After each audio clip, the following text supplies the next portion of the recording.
Hello friends, we are back to our mission helping the MSMEs to taking their business to the next level. And today we are going to discuss a very important business function that is finance.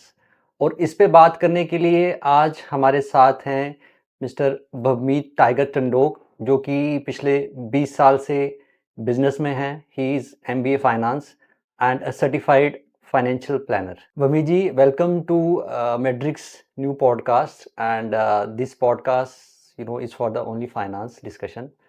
And thank you for accepting our request. So, before going forward, I request just give your brief introduction to our audience about yourself. Thank you, Rohit ji. I have known you for some time, and thanks for calling me to your podcast. I belong to Chandigarh.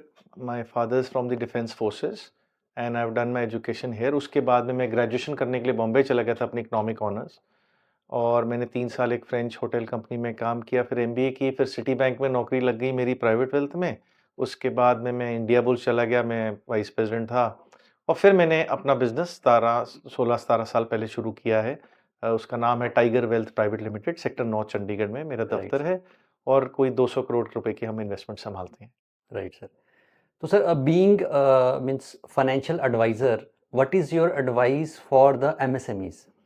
Sir, जो micro small and medium enterprises का आप जिक्र कर रहे हैं, जिसका MSMEs बोलते हैं हम लोग, इन सब की जो हम कंसल्टेंसी है वो एक अलग लेवल की होती है.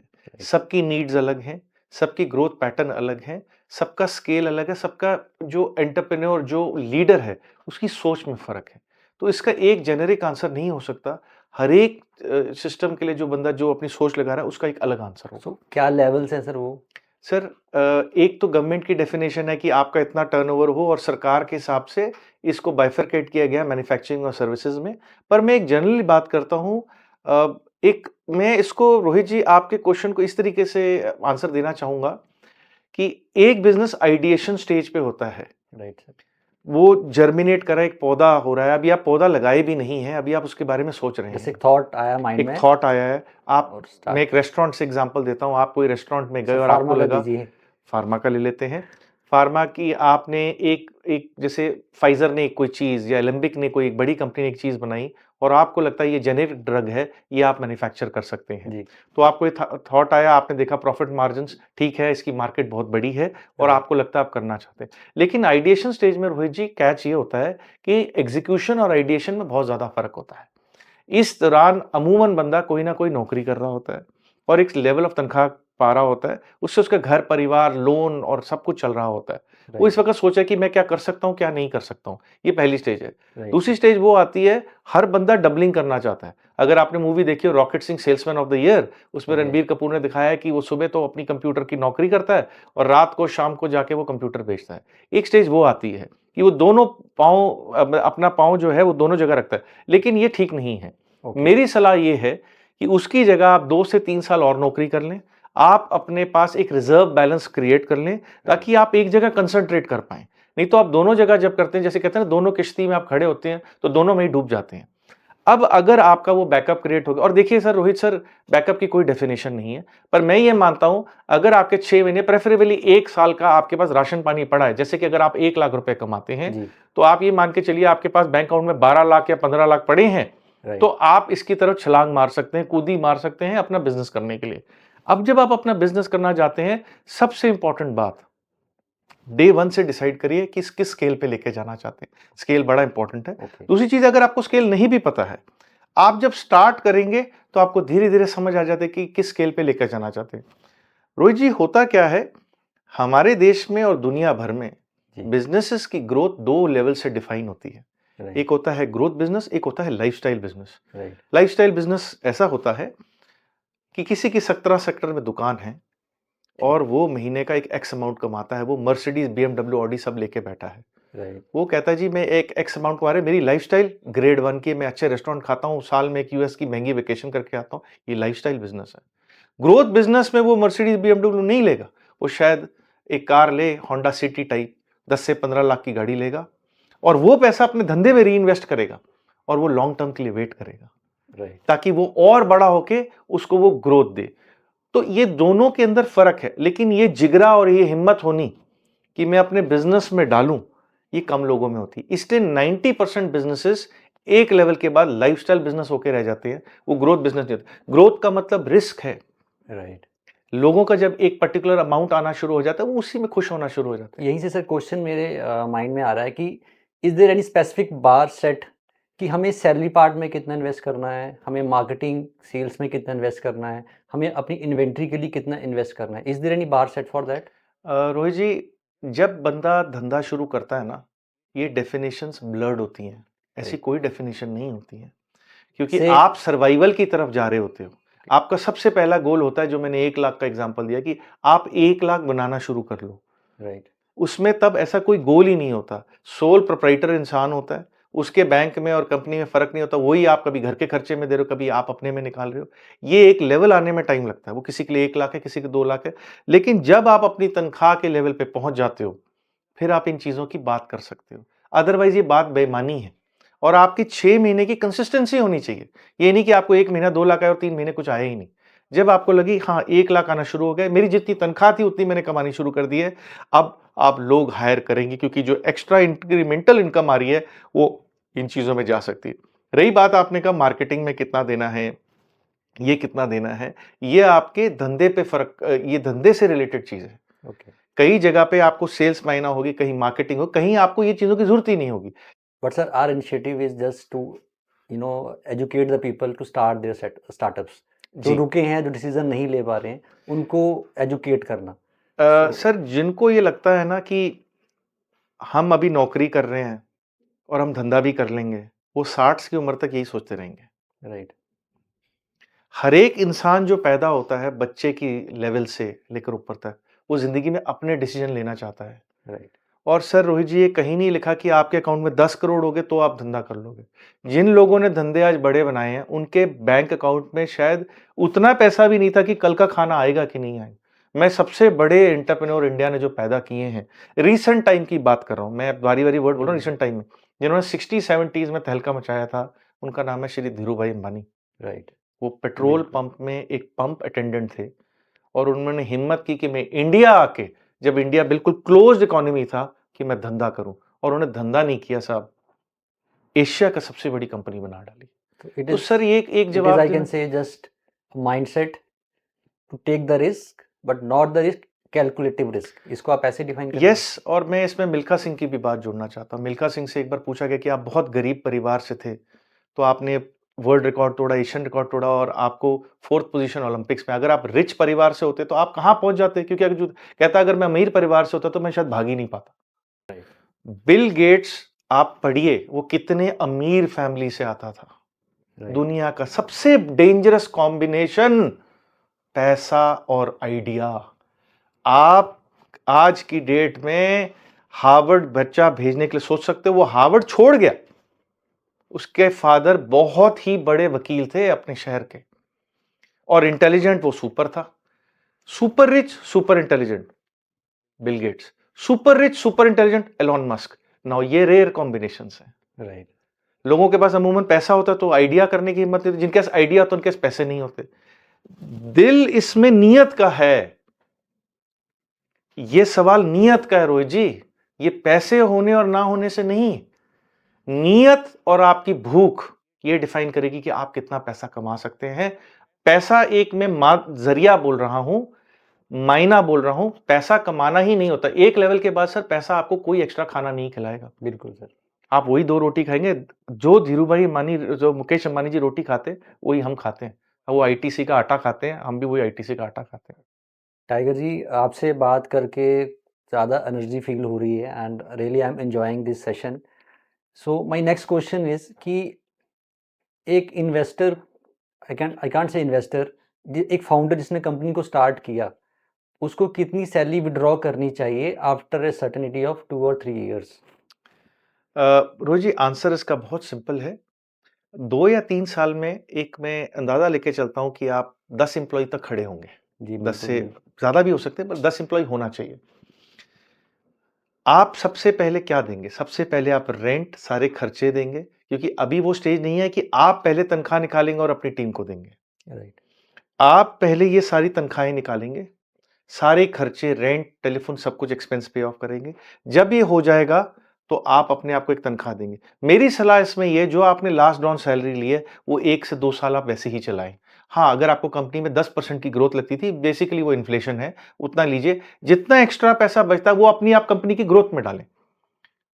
अगर आप अपनी कंपनी को ज्यादा स्पीड से ग्रो करना चाहते हैं, इसका मतलब आपको अच्छी टीम चाहिए, अच्छे इक्विपमेंट चाहिए, अच्छी मार्केटिंग करनी है। उसमें डिजिटल मार्केटिंग भी आती है, उसमें फिजिकल मार्केटिंग भी आती है। तो इसके लिए पैसा चाहिए, और आपको अच्छा एम्प्लॉय तभी अट्रैक्ट होगा जब उनको आप सही मौके के पैसा दे सकते हैं। तो ये चीज जरूरी है। सर आजकल ना एक मैं बहुत ऐड देखता हूँ कि बिजनेस ओनर जो है अपने आप को जस्टिफाई नहीं कर रहा। यू आर किस नॉट सेंस में कह रहे हैं आप ऐसे? अपने आप को सैलरी विड्रॉ करने में, बिकॉज ही इज ऑलवेज भाई सबको पैसा देना है, उसको पैसा देना है, उसको पैसा देना है, अपने लिए कितना विड्रॉ करना है उसके लिए कोई बार सेट में I want to address sir something. एक फिर एग्जांपल लेते हैं, किसी ने रेवेन्यू किया, हाँ एक जी, महीने का 1 करोड़ का रेवेन्यू हाँ किया, जी, हाँ जी, और उसका ग्रॉस प्रॉफिट 12 लाख हो गया। अब मैं सही क्वेश्चन का आंसर कर बिल्कुल पा रहा हूँ सही, आपका? बिल्कुल सही। अगर उसका समझिए ग्रॉस प्रॉफिट 12 लाख का है, तो हम 12% की ग्रॉस मार्जिन की बात कर रहे हैं, ओके, राइट? तो उस केस के अंदर अगर आपका 12 लाख बच रहा है, तो 10 to 20% के बीच में मैक्सिमम आप ये चीज विड्रॉ कर सकते हैं। इससे ज्यादा नहीं करनी चाहिए। ओके, इससे एक तो रिस्ट्रिक्शन रहती है। सेकंड पॉइंट, ये अगर आपकी पुरानी तनख्वाह 1 लाख थी और आप 6 लाख कमा रहे, तो हो सकता है ये परसेंटेज बढ़ जाए। ओके, क्योंकि अगर आप वो तनख्वाह नहीं कमा पा रहे हैं बिजनेस से जो आप नौकरी में कमा रहे थे, तो आपके घर पे सोशल इंबैलेंस हो जाएगा, राइट, और वो आप लास्ट चीज चाहेंगे कि हो। बिल्कुल, उतना कमाई करनी पड़ेगी। तो अगर आपकी मार्जिन कम है तो ये परसेंटेज बढ़ जाएगी। पर मैं आपको एक मोटा मोटा फिगर 10 से 20% का दे रहा हूं, इससे ज्यादा नहीं होना चाहिए अगर आप ग्रोथ साइड में जाना चाहते हैं तो। Right. So we must invest you know more in the company part as well as, अगर हम ग्रोथ प्रोस्पेक्टिव की बात करें, we have to invest. Sir question simple है, आपके घर परिवार चलना है, चलना आपने चाहिए, वो घर का खर्चा दे दिया, तो आप डिस्टर्ब नहीं रहेंगे, आप बिजनेस में फोकस कर सकते हैं। राइट, लेकिन आप ये ना भूलें, आप बिजनेस में हैं जनाब, आप जॉब में नहीं है। बिजनेस का मतलब होता है परसेंटेज ग्रोथ नहीं, एक्सपोनेंशियल ग्रोथ। राइट, उस एक्सपोनेंशियल ग्रोथ पाने के लिए जो आप ग्रोथ कैपिटल में पैसा डाल रहे हैं, वो 3 साल बाद आपकी तनख्वाह 1 लाख से सीधा 4 से 5 लाख मारेगा। राइट, अगर आपका वो विजन और फोकस है, तो आप ग्रोथ में पैसा डालिए। राइट। आप इंक्रीमेंटल ग्रोथ के लिए आए हैं, आप परसेंटेज ग्रोथ के लिए नहीं है, एक्सपोनेंशियल सॉरी ग्रोथ के लिए आए हैं। बिजनेस उसी के लिए सर, बिजनेस उसी के अदरवाइज लिए है। इन जॉब भी आपको इतना राइज मिल जाता है। जॉब में आप ज्यादा कंपनी बदल के 10% की जगह 100% यस, कर लेंगे, यस, लेकिन वो हर बारी नहीं हर होगा। बारी नहीं हो। आपकी रिस्पॉन्सिबिलिटीज बन जाएंगी, राइट, बहुत ज्यादा बढ़ जाएंगी आपको। बिल्कुल सर। सर थोड़ा सा इन पर्सन है, नेक्स्ट क्वेश्चन कि if someone is withdrawing a salary of 1 lakh rupees, तो how he can divide that salary, उसको कैसे उसको उसका उसका फाइनेंस कैसे मैनेज करना चाहिए? रोहित जी, बहुत अच्छा क्वेश्चन आपने पूछा है, और ये एक पर्सनल फाइनेंस में बहुत बार सवाल पूछा जाता है। तो ये मैं कुछ अपने सालों के एक्सपीरियंस से क्लाइंटों से मिलके डिफरेंट लेवल्स के एक फिगर पे आया हूँ, जिस रूल को मैं बोलता हूँ 40-30-20-10। याद राइट, रखना भी बड़ा आसान है कि 40-30-20-10 टोटल करेंगे तो 100 रुपए बन जाता सो हो जाएगा सर। है। 1 लाख की मैं बात करूं, एक चीज सवाल आपसे है, आपको पैसा बचा के इन्वेस्ट करना चाहिए कि इन्वेस्ट करके पैसा बचाना चाहिए, या घर सर के खर्चे करने चाहिए? सर खर्चे करने के बाद जो पैसा बचे उसको इन्वेस्ट करना चाहिए। रोहित जी, यहीं पे हम सारे इंडियंस गलत हो जाते हैं। हमें पहले इन्वेस्ट करना है, फिर खर्चा करना है। तो जो 40% है वो इन्वेस्टमेंट के लिए है। राइट, आप उससे स्टॉक मार्केट में डालें, म्यूचुअल फंड डालें, जिस किस्म की भी इन्वेस्टमेंट करें। बाकी 30% आपके घर के खर्चे चलाने के लिए है। अब लोग कहते हैं कि घर के खर्चे बढ़ गए। अगर आप 30,000 से ज्यादा जा रहे हो, तो आप अपने खर्चों को कंट्रोल में लें। अब बात आती है, कई बार लोग कहते हैं हमको लोन कितना लेना चाहिए, तो वो 20% अपने आप बन गया, अपनी चादर पैर के पसारने चाहिए, तो वो 20% है।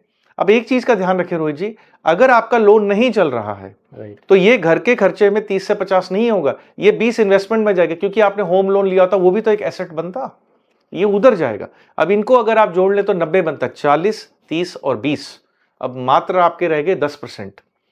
ये 10,000 रुपए आपके 6 महीने के पैसे कि बराबर का पैसा आपका जुड़ जाना चाहिए, यानी कि 90 से 6 से अगर गुना करें तो ये 5,40,000 रुपए बनता है। मैं राउंड फिगर 6 लाख रुपए मान लेता हूं। राइट। ये 6 लाख रुपए आपके जुड़ जाने चाहिए। जब आपके जुड़ जाते हैं, इसके बाद जो आप पैसा कमा रहे रोहित जी, उसको आप लीजर पे स्पेंड कर सकते हैं, आप घूमने फिरने पे कर सकते हैं, आप दिल्ली जाना चाहते हैं, आप गोवा जाना चाहते हैं, आप सिंगापुर जाना चाहते हैं, वो इस पैसे से होगा। इसका फायदा ये है कि अगर धंधा स्लो होगा तो 6 महीने का पैसा पड़ा है।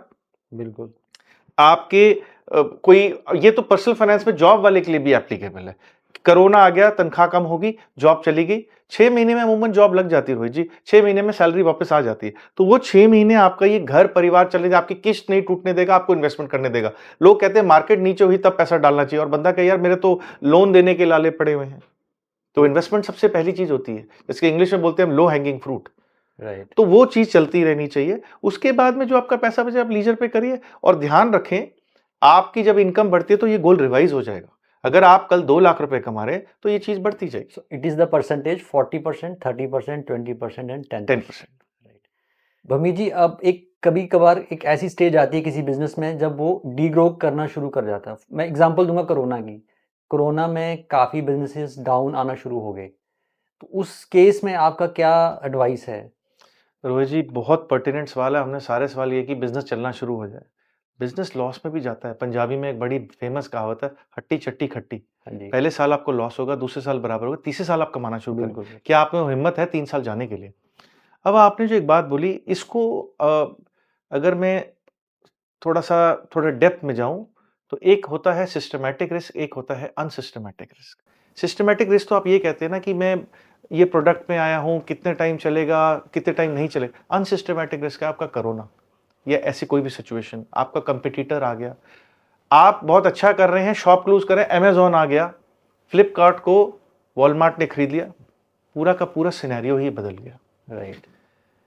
सर, समीर बिखचंदानी जो Naukri.com के हैं, उन्होंने एक बहुत अच्छी बात बताई है कि बिजनेस में कोई फेल नहीं होता। बात सुनिएगा उन्होंने क्या बोला। Right sir. लेकिन उन्होंने डिफाइन किया, आप बहुत सक्सेसफुल हैं, आप बहुत लकी हैं, तो आप 10 साल में सक्सेसफुल होंगे। साल सुनिएगा मैंने क्या बोला। आप अगर एवरेज किस्मत वाले हैं तो 15 साल में, और आप बिल्कुल ही किस्मत नहीं है तो 20 साल में आप सक्सेसफुल होंगे, आप सक्सेसफुल हो जाएंगे। क्या आप वो हिम्मत है 10, 15 और 20 साल रहने की? 99% लोगों में ये हिम्मत नहीं होती। कोरोना आएगा, स्टॉक 2008 का लीमन क्राइसिस आएगा, 2013 का क्राइसिस आएगा, और ना जाने कितने क्राइसिस आएंगे। वो एशियन इकोनॉमी का क्राइसिस आया था 80s में, तो 97 में सॉरी, ऐसे हर्षद मेहता का भी आया था, कभी भुखमरी आई थी, कभी, तो ये चीजें रहेंगी। इन शॉर्ट मैं बोलूँगा, sorry I am cutting you sir, in short में बोलूँगा we have to be stay, हमें हर टफ सिचुएशन में खड़े रहना है लॉन्ग टर्म। सर, माली गुलाब का क्या करता है? क्या वो सारे गुलाब को बनने देता है या नहीं रोहित जी? बिल्कुल सर। नहीं बनने देता ना, वो टहनी काट देता है। देता है। नहीं तो फूल नहीं रहेगा। आपके बिजनेस में आपको हार्श डिसीजंस लेने पड़ेंगे। वो हो सकता है फैक्ट्री बंद कर देने का, लोकेशन चेंज करना, आपका रेंट 2 लाख का 50,000 रुपए आओगे, आपके 15 एम्प्लॉय है, 5, आपके है हिम्मत ये टफ डिसीजंस लेने की? तो वो नीचे जाके ऊपर आएगा। ये तीर है रोहित जी, पीछे खींचेंगे तो आगे जाएगा। आप में कितनी हिम्मत है पीछे जाने की, उतना तीर आगे जाएगा। अगर वो नहीं है तो मत कीजिए धंधा, क्योंकि ये प्रॉब्लम आएगी। ये जो आप देखते हैं ना टीवी में, इतने करोड़ की फंडिंग आई, इतने करोड़ की, 1% सक्सेस रेशियो है स्टार्टअप्स का। ओके। अगर 1% का मतलब है 3 साल में, कुछ इतने साल में उड़ेंगे, कितने इतने साल में उड़ेंगे, कुछ इतने साल में उड़ेंगे। अगर वो रहने का वेर विटॉल हिम्मत नहीं है तो मत आइए इस गेम में। ये आसान गेम नहीं है, लेकिन मुश्किल भी नहीं है। टाइम, पेशेंस देना पड़ेगा। आपका लॉस 1 साल, 2 साल, 3 साल भी हो सकता है, लेकिन उतनी हिम्मत है कि नहीं? आपका तीर खींच रहा है, उतना लंबा जा रहा है। हाँ, लेकिन अगर आपकी रस्सी ही टूट गई तो प्रॉब्लम है। राइट। इसका मतलब आपका बिजनेस मॉडल में प्रॉब्लम है, आपके एटीट्यूड में प्रॉब्लम है, आप में पेशेंस कम है। धंधा फेल नहीं होता साहब, कारण अलग अलग रहते हैं, धंधा फेल नहीं होता अगर आपकी नीयत साफ है। देखिए, नीयत साफ नहीं है तो फिर सॉरी टू से अनिल अंबानी जैसे करोड़पति भी नहीं रह पाते। Right sir. So thank you Bhumi ji for your guidance. जब कोई बिजनेस डाउन जा रहा है तो उसको कितना रस्सी को खींचना है।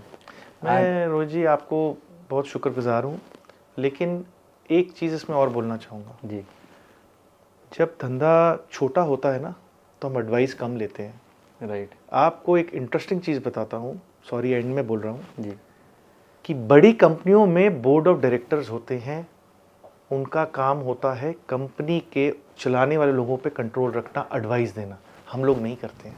हमको भी एक बोर्ड ऑफ डायरेक्टर्स, एडवाइजर्स बनाने चाहिए, वो हमारे धंधे को हेल्प करेंगे। सेकंड बात, रस्सी खींच रहे हैं और बारी बारी टूट रही है, तो पिवट कर जाइए, रस्सी बदलिए, बो का एरो बदलिए, एम मत छोड़िए, पिवट कर जाइए। लोग पिवट कर जाते हैं। आप जान के हैरान होंगे कि नोकिया जो आज कंपनी मोबाइल बनाती है, वो स्टार्टिंग में क्या बनाती थी, आप गूगल कीजिए।